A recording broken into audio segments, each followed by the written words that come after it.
मिश्री से मीठो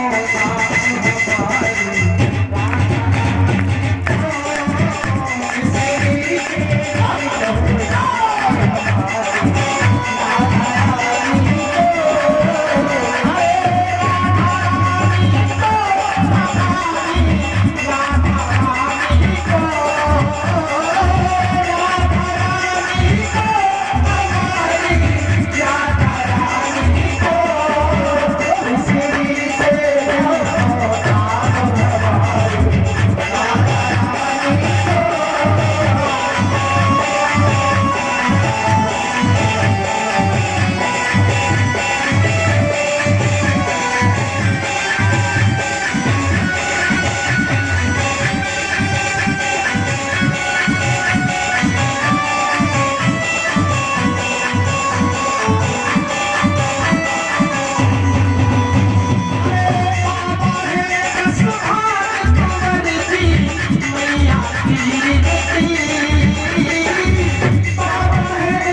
बोलिए सच्चिदानंद भगवान की जय कृष्ण कन्हैया लाल की जय जय जय श्री राधे।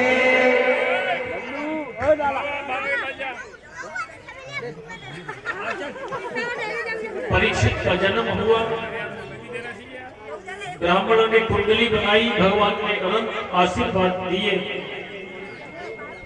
अब कन्हैया बोले हम द्वारिका के लिए अब जाना चाहते हैं। अर्जुन से कहा अर्जुन चलोगे द्वारिका? और अर्जुन कृष्ण के साथ में द्वारिका के लिए चले गए। वैसे रथ को कृष्ण चलाते थे, आज अर्जुन रथ को चला करके ले गए। अर्जुन जाकर के रथ ले गए थे तो अर्जुन थक गए थे, कक्ष में द्वारिका में जाकर के विश्राम कर रहे थे। इधर सत्यभामा जी ने आज बड़ा सुंदर भोग बनाया कन्हैया के लिए और थाल में लेकर के आई। गोविंद से कहा केशव भोग लगाओ। कन्हैया बोले देवी जब घर में कोई अतिथि आ जाए तो अतिथि को भोजन कराए बिना भोजन नहीं करना चाहिए। घर में अर्जुन आए हैं, अर्जुन शयन कर रहे हैं और मैं भोजन। सत्यभामा जी बोली देखो आप भोजन शुरू करो और मैं अर्जुन को जगा करके लाती हूं। सत्यभामा जी गई, अंदर जाकर के क्या देखा? अर्जुन के रोम रोम से कृष्ण ध्वनि स्फुटित हो रही है। जय श्री कृष्ण, जय श्री कृष्ण, जय श्री कृष्ण। कीर्तन चल रहा है, अर्जुन सो रहे हैं और सोते सोते कीर्तन चल रहा है अर्जुन का। सत्यभामा जी ने देखा और सत्यभामा जी कीर्तन के सुनकर झूमने लगी और मंदम मंदम ताली बजाने लगी।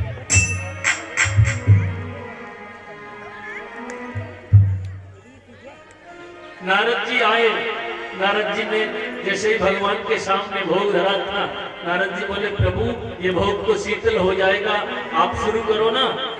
भगवान बोले घर में अतिथि के बगैर भोजन नहीं किया जाता। नारद जी बोले मैं बुला के लाता हूं अर्जुन को, आप शुरू करो, आप भोग लगाओ गोविंद। अब नारद जी जब गए कक्ष में, जैसे ही प्रवेश किया, अर्जुन पलंग पर शयन कर रहे हैं और कृष्ण ध्वनि कीर्तन चल रहा है। सत्यभामा जी वहां खड़ी हैं, धीरे धीरे कीर्तन में हिल रही हैं और हाथों से ताली बजा रही हैं। नारद जी ने देखा यहाँ तो कीर्तन चल रहा है, अरे देखूं तो सही कौन सी स्वर लहरी है चल रही है। तुरंत बीड़ा लिया और बजाना शुरू कर दिया। नारद जी भी बीड़ा बजाने लगे वहां।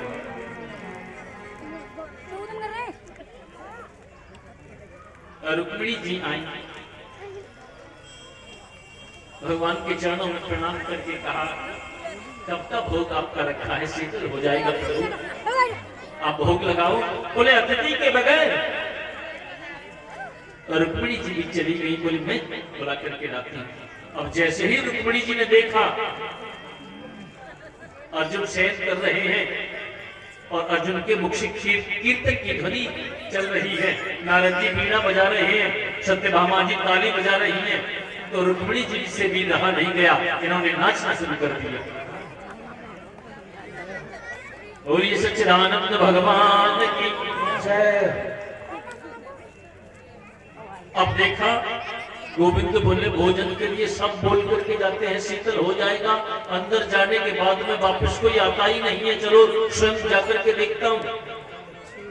अब गोविंद ने जाकर के जैसे ही कक्ष में प्रवेश किया, अर्जुन पलंग पर शयन कर रहे हैं और गोविंद नाम का कीर्तन चल रहा है उनका।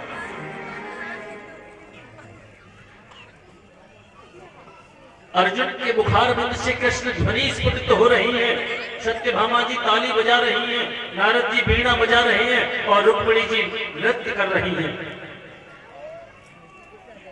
मेरे गोविंद के नेत्रों में आंसू आ गए और जाकर के अर्जुन के चरणों को दबाना शुरू कर दिया।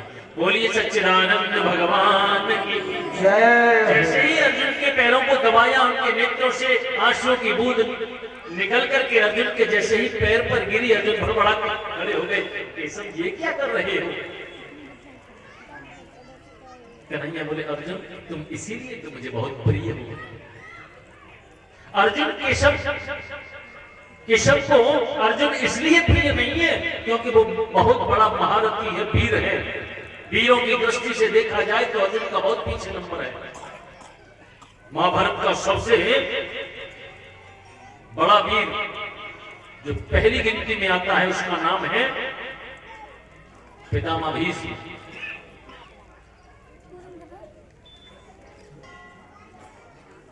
वैसे तो महाभारत का सबसे बड़ा वीर गोविंद है, लेकिन अस्त्र न उठाने की वजह से उन्होंने युद्ध में कोई भाग नहीं लिया था। और दूसरा महाभारत का सबसे बड़ा वीर है महात्मा कर्ण। अर्जुन का तो बहुत पीछे नंबर है, लेकिन हाँ अर्जुन में एक एकाग्रता ऐसी सद्गुण है कि अर्जुन को फिर पता नहीं पड़ता बाहर क्या हो रहा है। एक बार अर्जुन से पूछा था द्रोणाचार्य जी ने, जब धनुर्विद्या सिखा रहे थे, अर्जुन तुम्हें इस चिड़िया की आंख का भेदन करना है। सबसे पूछा,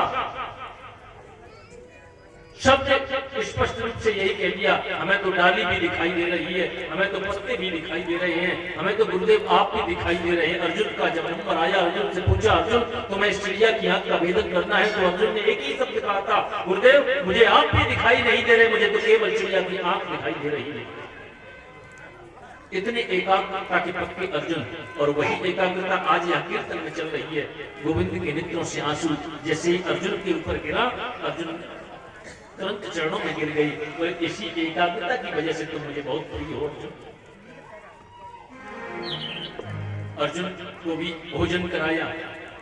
भोजन करने के बाद में समय निकलता गया, धीरे धीरे वो समय आया कि यहाँ द्वारिका में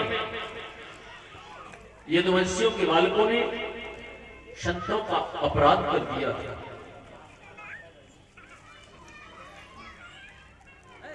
पेट पर एक लोह पिंडू को बांध करके संतों के सामने जब पहुंचे, तो क्यों? क्योंकि केशव संतों की, ब्राह्मणों की बड़ी प्रशंसा करते थे। उन बालकों ने कहा कि हमारे पिताश्री संतों की बड़ी बड़ाई करते हैं, कृपालदर्शी होते हैं, चलो आज इनसे पूछते हैं जाकर के।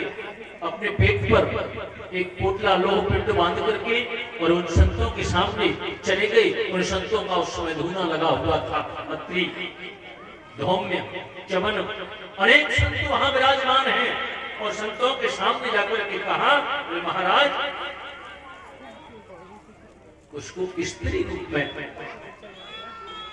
उसको जनानी साड़ी पहना कर के ले गई और कह दिया, बाबा ये नई बहू आई है और आपसे कुछ पूछना चाहती है। प्रश्न विलज्जति साक्षात, लेकिन आपसे थोड़ा सा संकोच कर रही है। संतों ने कह दिया, क्या पूछना चाहती है? बोले इस समय ये गर्भवती है बाबा, तो ये पूछना चाहती है इसके पुत्र होगा कि पुत्री? संतों ने नेत्र बंद करके समाधि लगा करके देखा, बोले हमारी परीक्षा ले रहे हो अरे मूर्खों, इसके गर्भ से वो होगा जो तुम्हारे पूरे यदुवंश के विनाश का कारण बनेगा। बोलिए सच्चिदानंद भगवान की।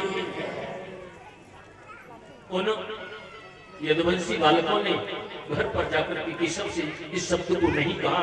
उन्होंने उस लोह पिंड को लेकर के घिस करके समुद्र में फेंक दिया, जिससे एर का नाम की घास बन गई थी और वह घास उखाड़ करके आपस में यदुवंशियों में युद्ध छिड़ गया, सब मारे गए। मेरे गोविंद किसी को निमित्त बना करके स्वधाम के लिए प्रस्थान कर गए। और जब अर्जुन ने यह शब्द सुना कि गोविंद चले गए, तो अर्जुन का तो चेहरा ही काला पड़ गया। अर्जुन के मुखमंडल की श्री न जाने कहां चली गई। अर्जुन आ रहे हैं हाथपना पुरकी ओर, बड़ा मलिन उनका मुख है। और जैसे ही हस्तिनापुर में आए, युधिष्ठिर जी ने देखा, बोले अर्जुन आओ, अरे बहुत दिनों बाद आए हो, अरे तुम्हें तो कृष्ण मिल जाए मानो सब कुछ मिल गया। तुम्हारी माता जी भी यहाँ रहती हैं, अरे तुम्हारे भाई भी रहते हैं, अरे अपने पौत्र को देखो, परीक्षित बड़ा हो रहा है धीरे धीरे, बड़ा बुद्धिमान है, हम सबकी बात मानता है, रोज हमको प्रणाम करता है। लेकिन अर्जुन की बोलता क्या नहीं, क्या बात है? सभी यदुवंशी ठीक ठाक तो है ना? क्या हुआ अर्जुन, तू बोलता नहीं? अरे अर्जुन तेरे चेहरे का तेज किधर चला गया? मनुष्य के चेहरे के तेज को नष्ट होने के 3 कारण होते हैं। या तो वह अगम्या स्त्री के साथ में समागम कर ले तो उसके चेहरे का तेज नष्ट हो जाता है। यदि भूल से भी गौ माता का अपराध कर दे, ब्रह्म हत्या उसे लग जाए तो उसके भी चेहरे का तेज नष्ट हो जाता है। और जो हमारा परम प्रिय है, जिसके बिना हम रह नहीं सकते, यदि वो हमें हमेशा के लिए छोड़ करके चला जाए तो भी चेहरे का तेज नष्ट हो जाता है। अर्जुन ये गलती कहीं तुझसे तो नहीं होगी? तेरे चेहरे का तेज किधर चला गया? वैसे तू ये गलती कर तो नहीं सकता। अर्जुन तुरंत युधिष्ठिर के चरणों में गिर गए और अर्जुन बोले, वंचितो अहम महाराज कर्णा बंधु रूपिणा येन मे पहितम तेजो नवम विस्थापनम मम। वंचितो अहम महाराज कर्णा बंधु रूपिणा। भाई जी हम तो लुट गए। क्या हुआ? बोले हम तो लुट गए, हमारा वही प्राण वल्लभ श्री कृष्ण हमको छोड़ करके चले गए। युधिष्ठिर बोले क्या? बोले हाँ भाई जी, आपको याद है एक बार अपने आश्रम पर दुर्वासा ऋषि आए थे तो हम उनके श्राप से बच गए थे। आज वही प्राण वल्लभ योगेश्वर श्री कृष्ण हमको छोड़कर के स्वधाम के लिए चले गए। युधिष्ठिर हाथ जोड़ करके बोले, केशव कैसे हुआ अर्जुन ये सब? कहां चले गए? अर्जुन बोले, यदुवंशी बालकों ने संतों का अपराध कर दिया, श्राप लग गया और गोविंद स्वधाम के लिए चले गए। उनकी भार्याओं को लेकर के मैं आ रहा था, भाई जी भीलों ने मुझे रास्ते में लूट लिया। ये जब शब्द कहा कुंती पीछे दरवाजे के पीछे खड़ी थी, और जैसे ही कुंती ने सुना कि गोविंद चलेगा इस धरा पर अब नहीं है, तो कुंती तुरंत जमीन पर गिरी। 2 मिनट में कुंती माता के प्राण निकल गए। युधिष्ठिर ने कहा माता का अंतिम संस्कार करने के बाद में जब गोविंद ही इस धरा पर नहीं है तो अपन रह करके करेंगे क्या। तुरंत आनंद फानन में उन्होंने अपने पुत्र प्रपौत्र को परीक्षित को बुलाया, जो अभी बालक है, राजगद्दी पर बिठाया, तिलक कर दिया। बोले बेटा परीक्षित, आज से भारत के सम्राट तुम हो। परीक्षित हाथ जोड़ करके बोले बाबा ये क्या कर रहे हो, मैं तो कुछ जानता भी नहीं हूं। बोले नहीं बेटा, राजमंत्री और कुलगुरु तुम्हारी राजनीति में रक्षा करेंगे, लेकिन 3 बातों को याद रखना बेटा, गलती से ये 3 बातों में से नहीं कर देना, भूल मत करना इस बात की। एक तो ये कि एक बार को तुम्हारा शत्रु भी यदि शरण में आ जाए तो उसको माफ जरूर कर देना।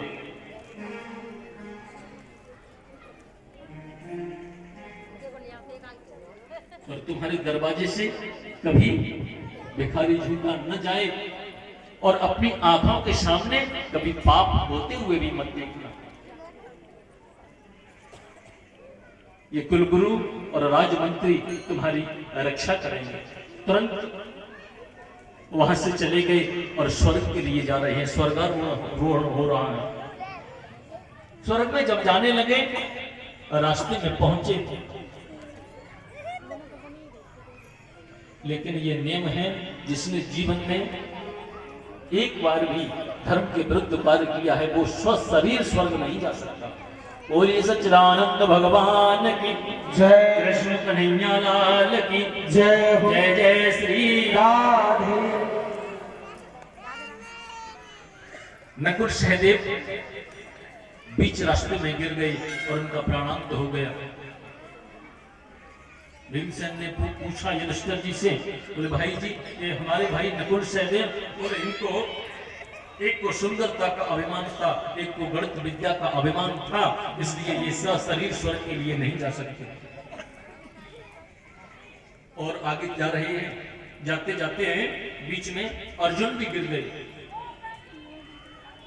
अर्जुन जैसे ही गिरे, अर्जुन का भी प्राणांत हो गया। भीमसेन बोले भाई जी हमारे ये अर्जुन गांडीवधारी, बोले इसको भी अभिमान था, इसने भी एक बार अभिमान में आकर के कह दिया था, ना हम संकर्षण हो ब्रह्मन न पार्श्वेम एव च अहं वा अर्जुन हो नाम गांडीवम यस्य वै बलम।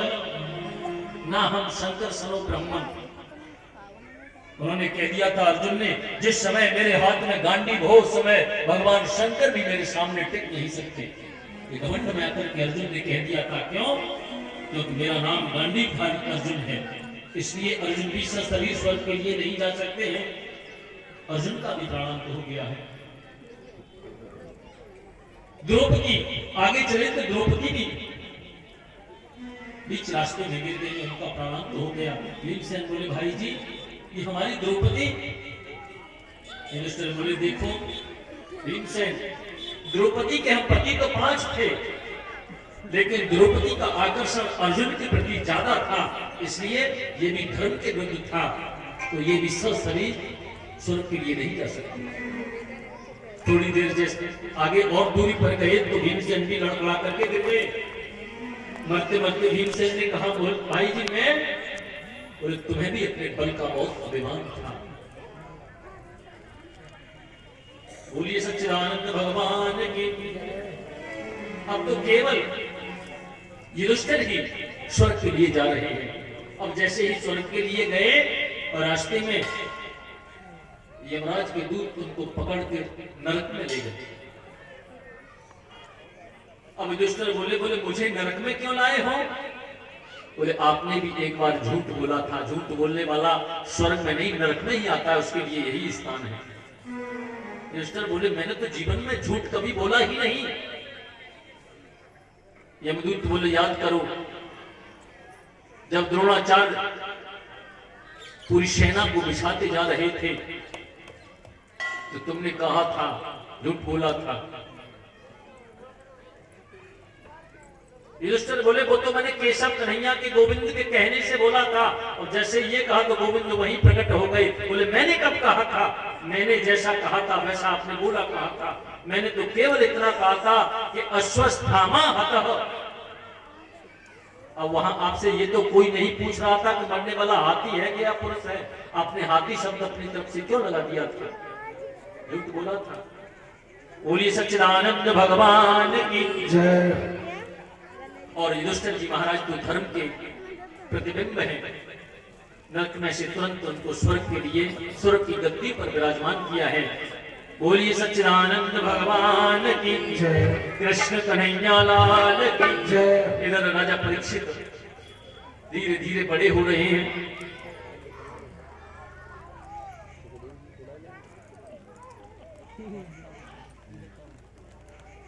बोलिए कृष्ण कन्हैया लाल की। राजा परीक्षित जो उनके जन्म के समय ब्राह्मणों ने उनकी कुंडली में जो बताया था, वास्तव में वे सभी महान गुण राजा परीक्षित में इस समय विद्यमान हैं। भगवान के चरणों में उनकी अद्भुत भक्ति है, संतों का आशीर्वाद है, ब्राह्मणों का आशीर्वाद है, और पूरी प्रजा की शुभकामना है राजा परीक्षित के साथ में। राजा परीक्षित का विवाह भी हो गया। इनके 4 पुत्र हुए। ज्येष्ठ पुत्र हैं जन्मेजय। सब कुछ छोड़ करके भगवान की भक्ति करते हैं राजा परीक्षित। भक्ति भी इनकी कैसी है? सब कुछ भूल जाते हैं। तो भगवान भी यही कहते हैं, सत्यदेव प्रपन्नायो तवा यशवेद तो याचयेत अभयम सर्वभूतेभ्यो ददामि तद्व्रतम मम। भगवान की प्रतिज्ञा क्या है? भगवान एक ही शब्द कहते हैं, एतद् व्रतम मम। मेरी एक ही प्रतिज्ञा है, सत्यदेव प्रपन्नायो तवा यशवेद तो याचयेत। कोई आकर के मेरे सामने कहे तो सही, तब अस्मि, मैं तुम्हारा हूं। यदि ये कोई कहे कि मैं तुम्हारा हूं तो मेरे हो, तो सत्यदेव प्रपन्नाय तवा यशमीत याचयेत अभयम सर्वभूतेभ्यो। मैं ऐसे जीव को इस संसार के प्राणी मात्र से अभयता प्रदान कर देता हूं। ये भगवान की प्रतिज्ञा है। कोई कहे तो सही कि हम तुम्हारे थे प्रभु जी, हम तुम्हारे हैं, हम तुम्हारे ही रहेंगे ओ मेरे प्रियतम।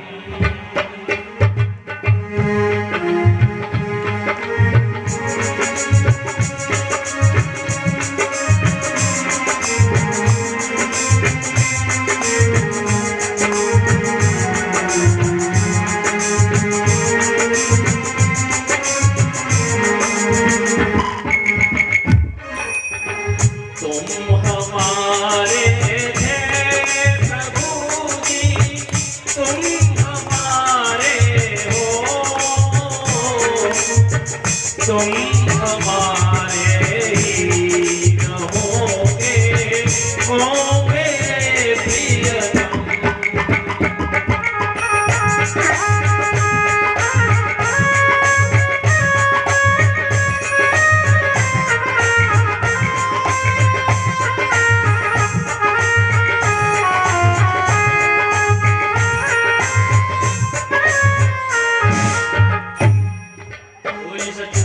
भगवान की, कृष्ण कन्हैया लाल की जय। जय श्री राधे।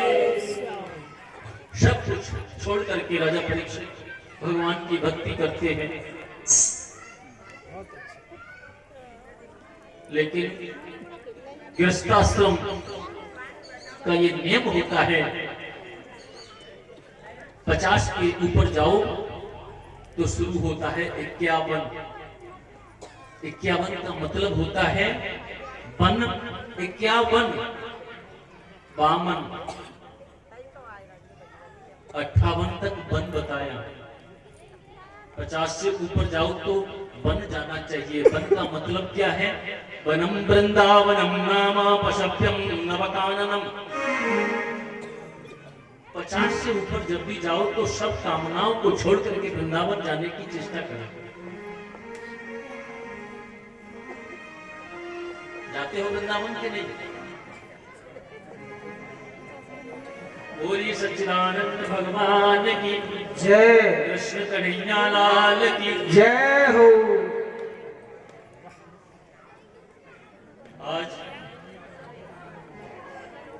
राजा परीक्षित गृहस्थाश्रम जीवन व्यतीत कर रहे हैं और गृहस्थाश्रम करते करते उन्होंने आज क्या किया?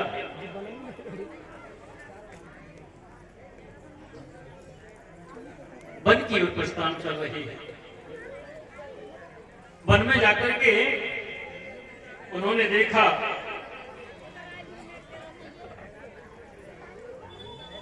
कोई बैल खड़ा है और ये बैल केवल इसके एक ही पैर है,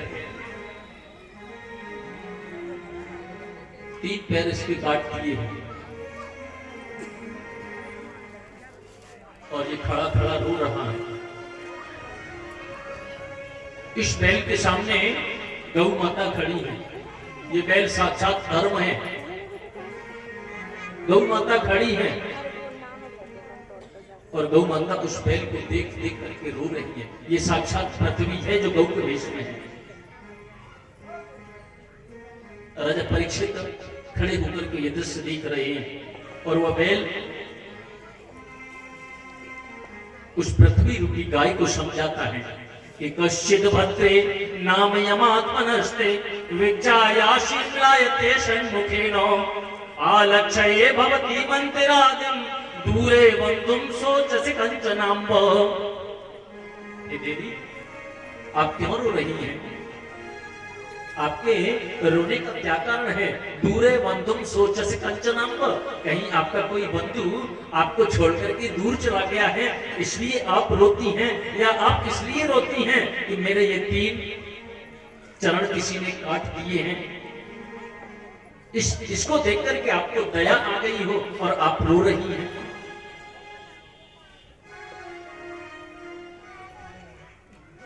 अब जब इस प्रकार से कहा और राजा परीक्षित ने कहा, हे भगवान, ये दोनों आपस में बात क्या कर रहे हैं?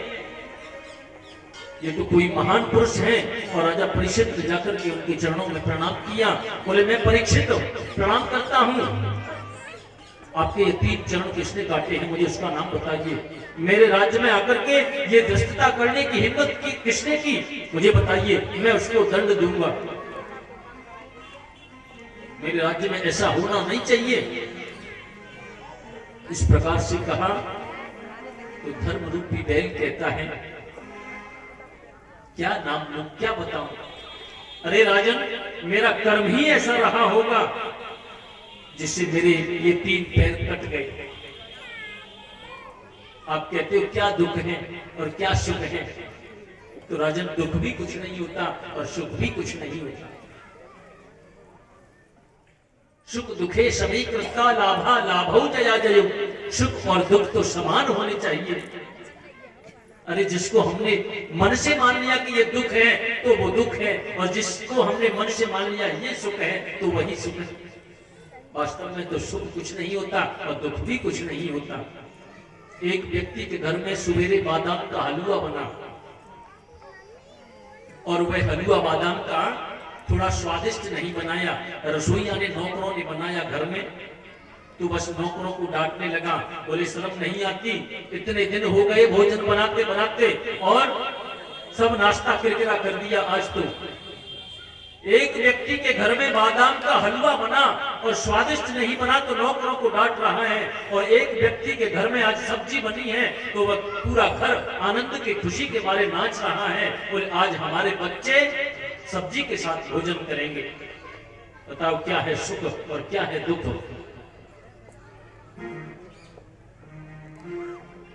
एक व्यक्ति यदि उससे 10-5 लाख रुपए इधर से उधर हो जाए तो कोई फर्क नहीं पड़ता। और एक व्यक्ति के 10-20 रुपए इधर से उधर हो जाए तो फर्क पड़ जाता है। बताओ क्या है सुख और क्या है दुख। एक व्यक्ति मखमल के गद्दे पर उसको नींद नहीं आती और एक व्यक्ति खेत पर ही सो जाता है, मेड़ पर। एक व्यक्ति आया, उसका चेहरा सूजा हुआ है, उसे पूछा भाई जी क्या हुआ? बोले क्या बताएं महाराज, आज लाइट नहीं आई। आपके यहाँ वैसे लाइट कम चलती है। क्या बताएं महाराज, लाइट नहीं आई। अरे वो लाइट नहीं आई तो महाराज एसी चला नहीं, और जब एसी नहीं चला तो मैं तो बिना एयर कंडीशन के सो नहीं सकता महाराज, पूरी रात नहीं सोया। अब बताओ, एक व्यक्ति बिना एयर कंडीशन के सो नहीं सकता और एक व्यक्ति खेत पर पानी देते देते हाथ का तकिया लगाया और मेड़ पर ही सो जाता है। बताओ क्या है सुख और क्या है दुख। इसलिए राजन, मेरे 3 पैर ही तो कटे हैं। अरे कट गए तो कट गए। और राजा परीक्षित तुरंत उनके चरणों में गिर गए। बोले ये तो कोई धर्म प्रतीत होते हैं। बोले फिर भी महाराज मैं प्रयास करूंगा अपने स्तर से। उसका नाम मुझे, जैसे ही आगे बढ़े तो काला काला व्यक्ति उनको दिखाई दिया, हाथ में तलवार लगी है और वह देख रहा है कि मुझे मौका मिले तो इसके इस चरण को भी काट दूं। ऐसे सतयुग में धर्म के 4 चरण होते हैं, सत्य, दान, दया और पवित्रता। ये प्रभु के 48 गुण हैं। सत्य, दान, दया, पवित्रता, क्षमा, दया, समता, दीक्षा, उपरति, शास्त्र विचार, ज्ञान, वैराग्य, ऐश्वर्य, वीरता, तेज, बल, स्मृति, स्वतंत्रता, कौशल, कांति, धैर्य, कोमलता, विनयशील, साहस, उत्साह, गंभीरता, कीर्ति, गौरव और निरंकारता। लेकिन यहाँ 4 चरण बताए हैं, सत्य, दान, दया और पवित्रता। सतयुग में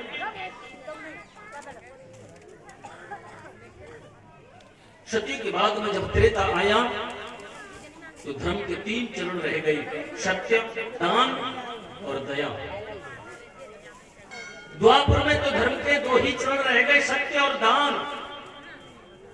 लेकिन कलयुग आते आते धर्म का केवल एक ही चरण शेष रह गया और वह है सत्य।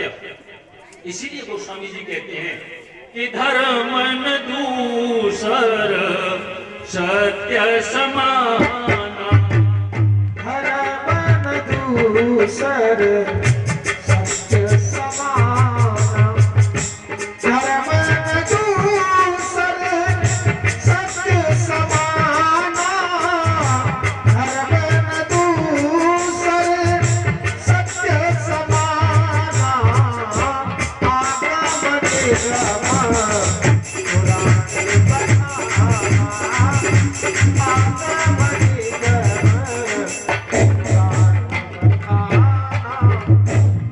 बोलिए सच्चिदानंद भगवान की जय। कलयुग में एक ही धर्म का चरण बचा है, वह है सत्य।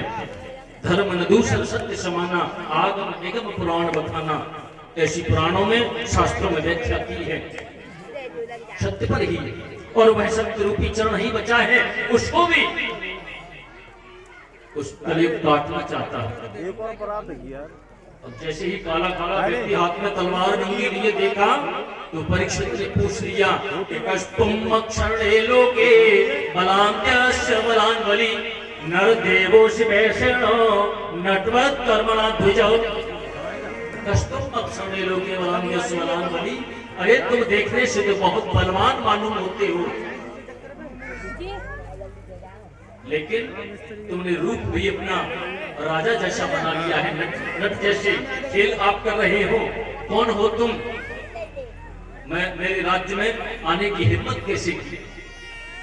चले जाओ यहाँ से, निकलो यहाँ से। और जैसे ही मारने के लिए दौड़े, उसने अपने धनुष और बाण जो तलवार लिए था राजा परीक्षित के चरणों में डाल दिया। त्राहिमाम त्राहिमाम त्राहिमाम महाराज। कौन हो? बोले मैं कलयुग हूं महाराज। लेकिन जैसे ही कहा कलयुग हूं, बहुत क्रोध है राजा परीक्षित को। लेकिन अपने बाबा पांडवों की याद आ गई कि एक बार को शत्रु भी यदि शरण में आ जाए तो उसको माफ कर देना। तुरंत कहने लगे कि नते गुणा केसी यशोधराणा बद्धांजलेर भय भय मस्त किंचित। अब तुमको भय करने की जरूरत नहीं है, क्योंकि तुम अब मेरी शरण में आ गए हो। लेकिन तुम अपना नाम बताओ, कौन हो तुम? तुम्हें भय नहीं करना, क्योंकि तुम मेरी शरण में आ गए हो। हम पांडवों के वंशज हैं। कलयुग का जैसे ही कलयुग ने अपना परिचय दिया तो राजा परीक्षित ने कहा, निकल जाओ मेरे राज्य से, यहां से निकल जाओ, मेरे राज्य में दोबारा दिखाई नहीं देना। कलयुग हाथ जोड़ करके बोला, महाराज कहां जाऊं? जहां भी जाने की चेष्टा करता हूं वहां तक तो आपका राज्य है, भारत के सम्राट हैं, आप कहां जाऊंगा? राजा परीक्षित ने देखा, बोले कलयुग है लेकिन इसमें एक गुण अच्छा भी है, एक गुण अच्छा भी है। ऋषि बोले, महाराज कलयुग होते हुए गुण? बोले हाँ। क्या है? कलयुग सम नहीं आन युग, जो नर कर विश्वास, गाय राम गुण गण विमल, भवतर भी नहीं प्रयास। कलयुग का विशेष लक्षण है, यह कलयुग का परम प्रतापा, मानस पुण्य कोई नहीं पापा। ये कलयुग का परम प्रताप है कि यदि मन से पुण्य करने का संकल्प कर लिया जाए तो उसका फल प्राप्त हो जाता है। ये कलयुग का लक्षण है। लेकिन पाप कर्म सोचने से नहीं, वो तो करने से ही उसका फल मिलता है। बोलिए सच्चिदानंद भगवान की जय। कलयुग सम नहीं आन युग, जो नर पर विश्वास, गाय राम गुण गण विमल, भवतर भी नहीं प्रयास। भगवान के गुणान वादों को गा करके, भगवान के संकीर्तन में रह करके, उनकी लीलाओं का गायन करके इस संसार रूपी भव सागर से पार हो सकते हैं। बोलिए सच्चिदानंद भगवान की जय। कृष्ण कन्हैया लाल की जय। जय जय श्री राधे श्याम। अब जब इस प्रकार से कहा, बोले ये कलयुग है, ठीक है, इसमें एक बधाई भी है। राजा परीक्षित कहते हैं, बोले कलयुग मैं तुम्हें देखो कुछ स्थान बताता हूँ, यदि मेरे राज्य में रहता है, यदि मेरे राज्य में रहना है तो मैं तुम्हें स्थान देता हूँ। तो स्थानों को छोड़ करके इधर उधर नहीं भटकना। तो राजा परीक्षित कहते हैं, वो स्थान मैं आपको बताता हूँ। तो कलयुग कहता है, ठीक है महाराज, आप मुझको स्थान प्रदान कर दो, मैं वहीं रहूंगा। परीक्षित कहते हैं, ठीक है। राजा परीक्षित ने स्थान दिए हैं और कलयुग से कह दिया, अभ्यर्थित सदा तस्मै स्थानानि कलये ददौ, द्यूतं पानं स्त्रियेषु न यत्रा धर्मश्चतुर्विध। अभ्यर्थित सदा तस्मै स्थानानि कलये ददौ, द्यूतं पानं स्त्रियेषु न यत्रा धर्मश्चतुर्विध। 4 स्थान दे दिए। द्यूत कहते हैं जुआ को, जहां जुआ होता हो वहां कलयुग का वास होता है, झूठ के रूप में वहां कली वास करता है। पानम, जहां मदरा पान होता हो वहां मद के रूप में कली वास करता है, कलयुग का निवास होता है वहां। स्त्री और स्त्री गमन वैश्याचार करना वहां काम के रूप में कली वास करता है। छूना, निर्पराध प्राणियों की हत्या करना, वहां भी कलयुग वास करता है। ये 4 स्थान दे दिए। 4 स्थान देने के बाद में कलयुग हाथ जोड़ करके मन में विचार करने लगा, बोले 4 स्थान तो मुझको प्रदान कर दिए हैं, लेकिन राजा परीक्षित में इन 4 अवगुणों में से एक भी गुण नहीं है। जुआ ये कभी खेलते नहीं है, मदिरा पान कभी हुआ नहीं है, पर स्त्री गमन का तो प्रश्न ही नहीं उठता है, और जीव हत्या तो मैं शरण में चला गया तो मेरे ही प्राण इन्होंने छोड़ दिए, और जब तक राजा में अपना राज्य नहीं है तो क्या रहना। और तुरंत कलयुग बोला एक स्थान और दे दो। जैसे ही कहा एक स्थान और दे दो, पुनश्च याचमानाय जात रूपम दात प्रभु ततो नृतम मदम कामम रजो वैरम पंचमम। राजा परीक्षित ने कहा ठीक है, पुनश्च याचमानाय जात रूपम दात प्रभु ततो नृतम मदम कामम रजो वैरम पंचमम। आपके याचना करने पर मैं तुमको 5वां स्थान देता हूं, खबरदार बाहर नहीं जाना इन 5 स्थानों के बाद में। बोले ठीक है महाराज दे दो। तो परीक्षित कहते हैं 5वां स्थान मैं आपको देता हूं सोना, आपका स्वर्ण में भी वास होगा। अब जैसे ही कहा स्वर्ण में वास होगा तो ये चिंता का विषय है। सोने में कहते हैं, शास्त्र कहता है सोने में भगवान का वास है। भगवान कहते हैं गीता में वेदानाम साम वेदोस्मि देवानाम अस्मिवासव इंद्रियाणाम मनस्यामि भूतनामास्मि चेतना। अपनी विभूतियां जब गिनाते हैं तो धातुओं में धातु नाम अश्मिकांचन, धातुओं में मैं सोना हूं भगवान कहते हैं। और जबकि जब धातुओं सोना में भगवान है तो कलयुग कैसे आ गया? एक म्यान में 2 तलवार तो जा नहीं सकती। तो इसका मतलब है जो सोना ईमानदारी का कमाया हुआ है उसमें परमात्मा का वास होता है, और जो बेईमानी से कमाया गया है उसमें तो कलयुग ही वास करता है। बोलिए सच्चिदानंद भगवान की जय। अब जैसे ही ये कहा सोने में वास होगा तो राजा परीक्षित जब वन में आए थे तो मुकुट कौन सा पहन के आए थे? खजाने में प्रवेश किया था, मणि माणिक्यों से जटित मुकुट रखा था। वो उनके जब बाबा थे पांडव जरासंध को मार करके लाए थे, और वो जरासंध वाला मुकुट उस समय रखा था खजाने में। उसको राजा परीक्षित ने अपने हाथों से साफ किया था और उसको अपने मस्तक पर धारण करके कहा मेरे बाबा के समय का मुकुट है, आज इसको ही पहन करके जाता हूँ। वही मुकुट आज राजा परीक्षित के सिर पर लगा है। और जैसे ही कहा सोने में तुम्हारा वास होगा तो वह कलयुग सूक्ष्म रूप लेकर के उस सोने के मुकुट में होकर के राजा परीक्षित के मस्तिष्क में प्रवेश कर गया। बोलिए सच्चिदानंद भगवान की जय। राजा परीक्षित के मस्तिष्क में मुकुट रखा हुआ है, कलयुग है।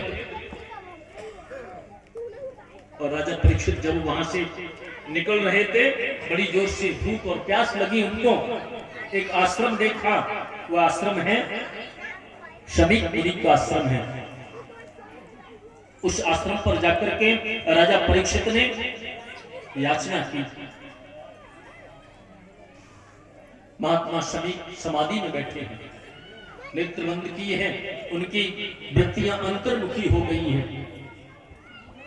राजा परीक्षित ने कहा बोले बाबा बहुत जोर की प्यास लगी है, पानी मिलेगा? लेकिन शमीक मुनि तो गहराई में जा चुके थे, बार बार पुकारने पर भी कोई जवाब नहीं दिया। बोले अरे हम भारत के सम्राट परीक्षित बोलते हैं, पानी की याचना कर रहे हैं, पीने को मिलेगा? अरे ज्यादा नहीं तो हमें भोजन, हम भूखे भी हैं। अब कलयुग का असर हुआ जो मुकुट में बैठा है। राजा परीक्षित बोले ढोंगी बाबा मालूम होता है, हम इसके आश्रम पर आए हैं, हमको कुछ देना न पड़े इसलिए नेत्र बंद करके ढोंग कर रहा है। और इसको मालूम नहीं है भारत के सम्राट बोलते हैं राजा परीक्षित। सामने पड़ा हुआ था मरा हुआ सर्प, राजा परीक्षित ने उस सर्प को अपने बाण से उठाया और शमीक ऋषि के गले में डाल दिया और वहां से चली गई। बोलिए सच्चिदानंद भगवान की। महलों में पहुंचे राजा परीक्षित, उन्होंने जाकर के जैसे ही मुकुट को उतारा, होश आ गया। बोले ये अपराध मेरे पूर्वजों ने कभी नहीं किया, आज मुझसे कैसे हो गया? आज मुझसे बड़ा अनर्थ हो गया। मैं महात्मा समीप के आश्रम पर जाऊंगा, उनसे क्षमा याचना करूंगा, मेरे लिए जो दंड वो निर्धारित करेंगे उसको मैं भोगूंगा। लेकिन जैसे ही समीप मुनि के बेटा है श्रृंगी, ऋषि कुमारों ने श्रृंगी को जाकर के बताया, आपके पिताश्री के गले में मरा हुआ सर्प डला है। आए दौड़े दौड़े, बोले ये किसने कर दिया, ये किसने डाला? लेकिन जैसे ही श्रृंगी ने समाधि लगा करके देखी, समझ गई राजा परीक्षित, अरे तूने मेरे निरपराध पिता के गले में मरा हुआ सर्प डाला है। जो समाधिस्थ थे, तुरंत श्रृंगी ने कमंडलू में से जल लिया और जल लेकर के अभिमंत्रित किया, और अभिमंत्रित करके तुरंत उस जल को छोड़ दिया और कह दिया, इति लंघित मर्यादम तक्षये दक्षते हनि। हे कुलंगार, तूने मर्यादा को भंग किया है, इसलिए मेरा ये श्राप है कि ये मरा हुआ सर्प तक्षक बनकर के आज से 7वें दिन तुझे डस लेगा, ऐसा मेरा श्राप है। वाणी रूपी वज्र चला दिया श्रृंगी ने। वाणी रूपी ब्रह्मास्त्र है ये, भगवान ने उस समय अस्त्र रूपी ब्रह्मास्त्र से बचाया था, अस्त्र से, और यहां श्रृंगी ने वाणी रूपी ब्रह्मास्त्र चला दिया। इधर समीप ऋषि की समाधि खुली, उन्होंने अपने गले में देखा, कुछ नहीं कहा।